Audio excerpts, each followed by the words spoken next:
Hello বন্ধুরা, good morning. আশা করি তোমরা সবাই খুব ভালো আছো আর আমিও ভীষণ ভালো আছি। আর আজকে ছোট্ট একটি ব্লগে তোমাদেরকে জানাই অনেক অনেক স্বাগত। বাড়িটা দেখে বুঝতেই পারছো কোথায় চলে এসেছি। হ্যাঁ, আমি মায়ের কাছে এসেছি সৃষ্টিকে স্কুলে দিয়ে। সৃষ্টির আজকে 11:30টার মধ্যেই ছুটি হয়ে যাবে। আর কদিন ধরে এক্সাম চলছিল, তো কদিন 11:30টাতেই ছুটি হচ্ছিলো। তাই জন্য আজ বৃহস্পতিবার আর শুক্রবার ওই 11:30টায় ছুটি হবে। তারপরে সোমবার থেকে যেরকম রেগুলার স্কুল হয় সেরকমই হবে। তো ভাবলাম যে যাই, সৃষ্টিকে দিয়ে মায়ের সাথে একটু দেখা করে আসি। তো ওই জন্যই আর কি। আর এসে দেখছি মা রান্না করছে, মানে মায়ের রান্না বসে গেছে। যাই হোক, হেলমেটটা খুলেই প্রচণ্ড খিদে পেয়ে গেছিলো, তাই মা মুড়ি দিয়ে দিয়েছে, তার সাথে সয়াবিনের তরকারি। আর এখানে আছে আলু দিয়ে কলা দিয়ে পোস্ত, যেটার টেস্ট না দুর্দান্ত ছিল। আর আমাদের এই ঘর থেকে তো দুর্দান্ত একটা ভিউ আসে। দেখো সামনে কলা গাছগুলো বিশাল বড় বড় হয়ে গেছে। তো আমি এসেছিলাম আর এসেই মা বলছে যে মাছের ঝোল করেছি, তুই নিয়ে যা।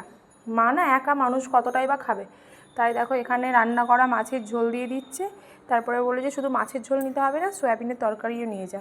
আর ওইদিকে তো আমার শাশুড়ি মায়েরও রান্না করা হয়ে গেছে। তো কিছু করার নেই, মা যখন বললো নিয়ে যেতে নিয়ে যাই। যতই হোক মায়ের হাতে রান্না কে মানা করতে পারে বলো।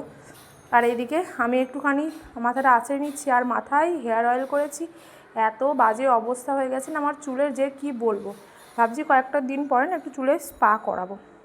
তারপর সবার যা কাজ, ফ্রিজে কী আছে দেখা, ফ্রিজ খুলে দাঁড়িয়ে থাকা, ওটাই করলাম। ফ্রিজে সেরকম কিছু ছিল না বলে জলটাই বার করে খাচ্ছি। আর গরমের দিনে ঠান্ডা জল খাওয়ার যা শান্তি, মানে সে কি বলবো, স্বর্গসুখ আর কি। তো জল টল খাওয়া হয়ে গেল। ওইদিকে মায়েরও শরীরটা খারাপ, মানে দুই মায়েরই শরীরটা টুকটাক খারাপই চলছে।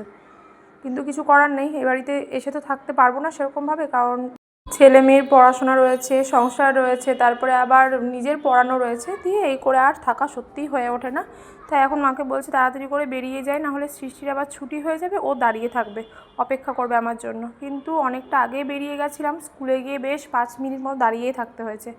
আর এই যে দেখো স্কুলে চলে এসেছি। আর সৃষ্টি বলছে মাম্মা এখানে যে লন্ড্রি বাস্কেটগুলো দাঁড়িয়েছিলো তুমি কি কিনবে? আমি বলছি না, আজকে আর কিনবো না, কারণ স্কুটিতে করে নিয়ে যাওয়া যাবে না, এটাই হচ্ছে ব্যাপার। তো চলো যাই, বাড়ির দিকে এগোই। আর ছোট্ট ভিডিওটি এখানেই শেষ করছি। ভালো লাগলে লাইক শেয়ার কমেন্ট করে দিও, আর ছোট্ট মোটো চ্যানেলটিকে সাবস্ক্রাইব করে পাশে থেকো।